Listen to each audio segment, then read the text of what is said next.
20! Finally! You are listening to NOAA Weather Radio in Pittsburgh, Pennsylvania, on a frequency of 162.55 megahertz. The preceding tone signals were a test of the alarm device at this weather radio station.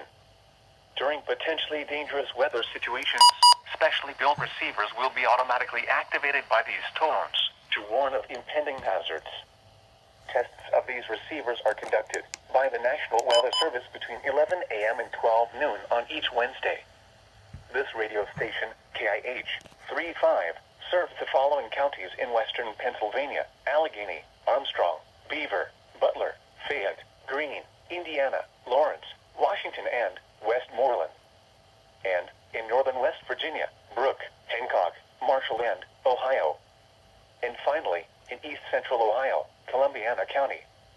The National Weather Service now returns to our regular broadcast